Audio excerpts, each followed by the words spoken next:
Député Les Républicains des Yvelines, également conseiller départemental. Dans ce département, ancien maire de Bois d'Arcy, Philippe Benassaïa, l'invité de l'entretien politique. Bonjour. Bonjour. Bienvenue sur ce plateau. Merci d'avoir accepté cette invitation. Merci également aux téléspectateurs qui nous suivent. On va parler avec vous de cette commission d'enquête parlementaire sur les dysfonctionnements et manquements de la politique pénitentiaire française, commission que vous présidez depuis quelques semaines maintenant. Auparavant, quelques sujets sur lesquels vous faire réagir de politique actuellement.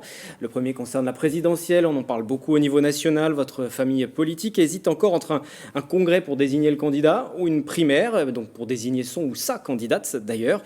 Le 25 septembre, les adhérents vont devoir trancher. Quel est votre choix? Faut-il passer par le congrès ou organiser directement une primaire? Alors personnellement, je suis plutôt favorable à passer par un congrès et faire voter les militants. Militants adhérents, militants LR, sympathisants LR, je ne connais pas trop la précision, le détail. Je pense que les primaires en France sont une machine à perdre, d'autant plus qu'il y a des gens qui ne sont pas du tout de votre bord politique et qui viennent voter pour faire blocage ou pour favoriser un autre candidat. Donc on se retrouve souvent prisonnier d'un vote qui n'est pas celui de votre propre famille politique. Les primaires sont issues d'une idée de la démocratie participative qui était très en vogue dans les années 2000-2010 et qui aujourd'hui, je pense, n'est pas adaptée. Alors certes, on n'a pas de candidat naturel aujourd'hui chez les LR, ce qui nous change beaucoup, puisque à droite, on a toujours eu un chef. Oui, qui incarnait vraiment la droite. Qui incarnait la droite. Quoi qu'on en pense, Fillon était un candidat naturel. Quoi qu'on en pense, Sarkozy, Chirac, Pompidou, enfin bref, je ne vais pas remonter jusqu'au général de Gaulle, Giscard, bien sûr. Non, là, les temps ont changé. Peut-être aussi la faute la faute au numérique, la faute à la communication rapide, la faute au fait que maintenant, les choses ne se passent pas comme avant. On parle plus de buzz immédiat que de s'installer dans la continuité, construire une image politique présidentiable, en tout cas, vous avez tout à fait raison, sur la durée. Et on zappe beaucoup, et au sein des familles politiques, on zappe beaucoup aussi. Donc, et votre candidat, vous l'avez déjà en tête? Non, vraiment non. Alors, c'est pas du tout de la langue de bois, puisqu'on en parlait même avant cette émission. Difficile de faire le choix quand on n'a pas un candidat naturel. Ils se valent tous, ils ont tous des qualités. C'est très compliqué à choisir. Comment départager un Xavier Bertrand, d'un Michel Barnier, qui ont de leur expérience, d'une Valérie Pécresse, d'un Éric Ciotti, Philippe Juvin, qui ont tous des qualités. Je ne sais pas, je pense que ça se fera au dernier moment, au feeling, à la proposition qui fera tilt au dernier moment, mais là pour l'instant c'est compliqué. Et quand vous lisez dans la presse encore aujourd'hui que Carl Olive soutient ouvertement Emmanuel Macron, le maire de Poissy, ancien Moi, LR. je suis plutôt très ancien LR maintenant. Je suis plutôt soulagé pour lui. C'est-à-dire qu'en politique, l'objectif, ce n'était pas de jouer dans les deux camps, c'est de choisir son équipe. Moi, je l'ai choisi depuis l'âge de 16 ans. Lui, il l'a choisi aujourd'hui, c'est très bien. Et tant mieux pour lui. Je pense qu'il sera soulagé aussi d'être plus cohérent, plus transparent et plus franc avec ses idées, ses valeurs et ses électeurs, ses administrés aussi. Je pense que c'est une bonne chose pour lui en tout cas. Vous parlez d'être plus clair aussi pour les électeurs. Et je reviens à la politique locale. Du côté de Trappes, il y a des élections municipales partielles. Il y a eu l'invalidation de ce scrutin en juin par le Conseil d'État. Maire pendant 19 ans, battu la dernière fois. Guy Malandin, lui, fait alliance cette fois-ci avec un membre de votre parti, Othman Nasrou. Je vous propose d'écouter Othman Nasrou et je vous fais réagir juste après. Ce n'est pas une histoire de droite ou de gauche, c'est une histoire de sauver les valeurs de la République dans la gestion de la mairie. On est en train de sombrer dans la division, dans le clientélisme. Il faut tourner cette page-là. Et donc le soutien de Guy Malandin, il est tout à fait nécessaire, il est tout à fait salutaire. Chacun lui reconnaît sa stature, son expérience, son humanité. Je ne lui ai jamais contesté. On a eu des divergences sur tel ou tel sujet. Entre-temps, beaucoup de choses se sont passées, on a appris à se connaître et il va m'apporter, je l'espère, son expérience aussi. Lui qui a été aux commandes de notre ville pendant 20 ans, à laquelle il a consacré 20 années de sa vie. Et je le dis, c'est un front républicain. Othman Nasrou qui parle de front républicain, tout comme Guy Malandin, deux anciens ennemis de deux bords politiques aujourd'hui alliés pour faire face au candidat Génération Ali Rabet. Votre avis? Alors, faudra savoir c'est votre circonscription, je le précise aussi, parce que c'est sur Trappes. Trappes est une très grande ville de ma circonscription. Il faudra savoir ce qu'on veut. Au municipal, on dit toujours la politique n'est pas la priorité, c'est le rassemblement des talents, c'est faire gagner un projet, voilà, on y est. Voilà. Pour une fois qu'on ne fait pas de la politique politicienne, on y est. Guy Malandin, qui a été maire de Trappes, et Othman Nasrou ont décidé de se rassembler pour faire barrage à une conception qui n'est pas forcément la conception que nous avons, nous, à droite, et peut-être même à gauche, Guy Malandin, de la République, de la laïcité, du vivre ensemble. C'est leur conception et c'est pour ça qu'ils se sont ralliés.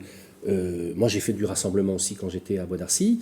Il faut savoir rassembler les talents, il faut savoir rassembler aussi les compétences, il faut aussi sortir. C'est vrai que Trappes a une mauvaise image aujourd'hui, alors que c'est injuste, parce qu'il y a aussi une ville qui réussit, des entreprises qui réussissent à Trappes. Je suis tout le temps sur le terrain à Trappes, je visite des fleurons de l'industrie française. Il y a 2 Trappes, et je pense qu'avec Nasrou et Malandin, on peut avoir un Trappes ou une Trappes qui réussissent et qui puissent tourner la page un petit peu de la polémique et des violences verbales. Et le scrutin, ce sera le 10 et 17 octobre. J'en viens à votre nomination dans le cadre de vos fonctions de député à la tête de cette commission d'enquête parlementaire sur les dysfonctionnements, les manquements de la politique pénitentiaire française. C'est un sujet d'envergure. On peut dresser peut-être un état des lieux aujourd'hui. Dans quel état se trouvent les prisons ? Alors, je vais commencer par une anecdote et puis je vais répondre à votre question.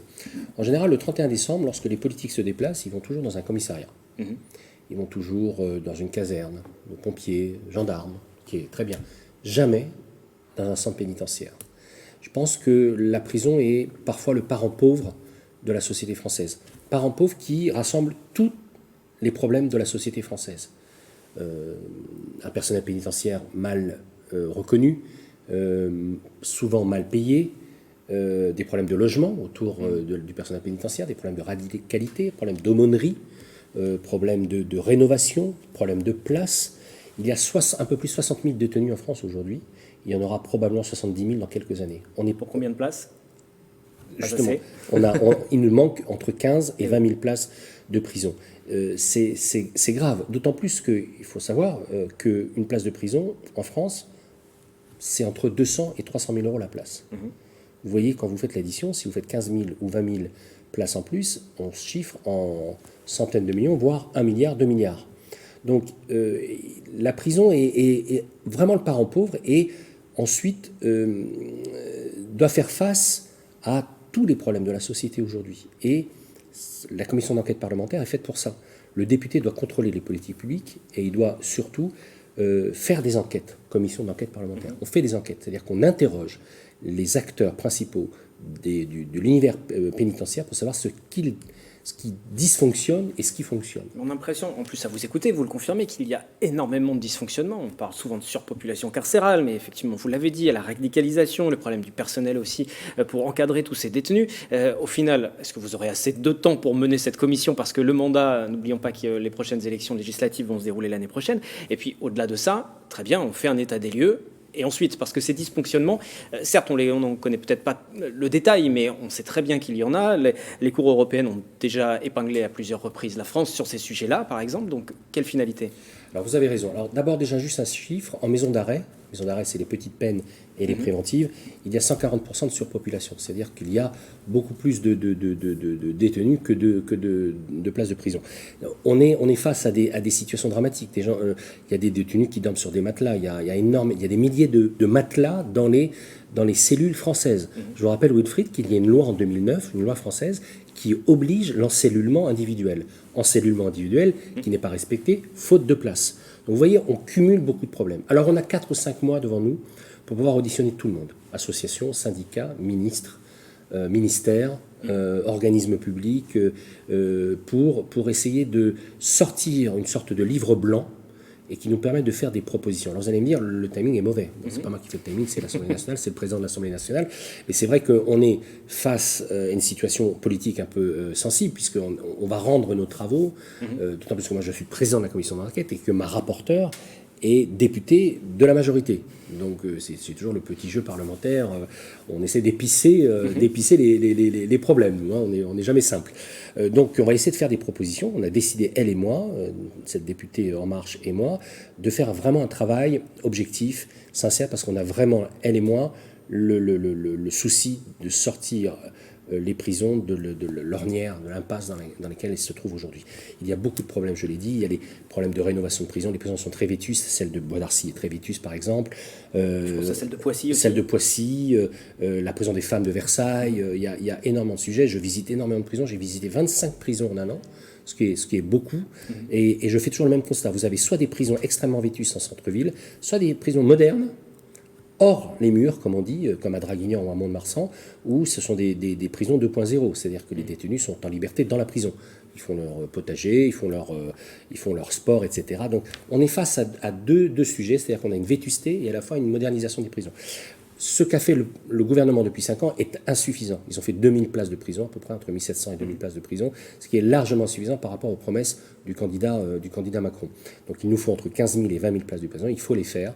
Parce que, et puis il faut aussi revoir les peines, il faut revoir aussi la durée des peines. C'est la question que j'allais vous poser aujourd'hui. Alors vous êtes encore en commission d'enquête, d'études, mais vous, votre point de vue déjà en tant que responsable politique, en tant que député, ce serait plus de places de prison, mais il faut du budget pour le faire. Il faudrait des peines aménagées, c'est-à-dire moins facilement, on va dire, ne pas systématiser les peines de prison, mais plutôt des peines à domicile, par exemple, des choses comme ça. Avec bracelet électronique, par exemple. Les peines qui sont en dessous de 6 à 8 mois sont inutiles. Pourquoi ? Parce que le parcours pour intégrer un détenu... c'est plus de 6 mois, donc ça ne sert à rien. Le jour où il commence à être intégré, il ressort. Donc ça, c'est le premier problème. Il y a le problème des bracelets électroniques qui ne règlent pas tout. On a vu le problème du détenu qui s'était réfugié dans une forêt en Dordogne il y a quelques mois. Je ne sais pas si vous vous souvenez, il avait un bracelet électronique. Ce n'est pas pour autant qu'il n'a pas réitéré ses faits. Donc il y a beaucoup de sujets. Il y a les problèmes de la rénovation, il y a le problème de la radicalité. Il y a beaucoup de sujets en prison qui posent problème. Et puis, il y a aussi le problème des détenus étrangers. On va mettre les pieds dans le plat. Les détenus étrangers qui font des peines en France, c'est très bien, mais qu'est-ce qu'on en fait après ? Est-ce qu'il faut les renvoyer dans leur pays d'origine ? Après tout, ils ont purgé la peine en France parce qu'ils ont fait des méfaits en France, mais ensuite, est-ce qu'il faut les renvoyer ? Est-ce qu'il faut les garder ? C'est une vraie question politique, très, on va dire, excusez-moi, très touchy. Justement, vous avez un avis sur cette question ? Moi, je suis plutôt sans la résumer à oui ou non, parce que c'est pas aussi simple. Je suis président d'une commission d'enquête, donc je dois faire attention à ce que je dis aussi. En plus. D'accord, mais personnellement, c'est vrai que je trouve ça un petit peu incohérent qu'un détenu étranger reste emprisonné et condamné, reste sur le territoire français. Maintenant, la commission d'enquête jugera, et on verra ce que nous diront tous les acteurs de cette commission d'enquête. Il y a bien d'autres sujets. Il y a les quartiers semi-liberté, il y a énormément de sujets. Il y a aussi, n'oubliez pas, les centres de détention pour mineurs. Il y a aussi ces sujets-là. Donc, vous voyez, c'est un sujet. J'ai dit 5-6 mois, mais on fera pas tout, mais on essaiera au moins de dégager des pistes pour faire des propositions concrètes. Justement, pour faire quels que soient les candidats d'ailleurs. Oui, pour faire des propositions concrètes, justement, vous souhaitez que ce soit un enjeu aussi de la prochaine élection présidentielle, parce que, alors c'est vrai, on parle beaucoup de la surpopulation et autres, mais radicalisation, c'est revenu plusieurs fois, et on le sait, c'est toujours dans cette actualité-là, et aujourd'hui, les débats politiques portent beaucoup autour de cette question-là aussi. Donc, oui, bien sûr. Non, mais encore une fois, puisque c'est le parent pauvre de la République, il est temps de sensibiliser les candidats, la République, le prochain président ou la prochaine présidente. Il faut les sensibiliser à cette question-là. Tous les problèmes de notre société sont concentrés dans un même lieu. Voilà.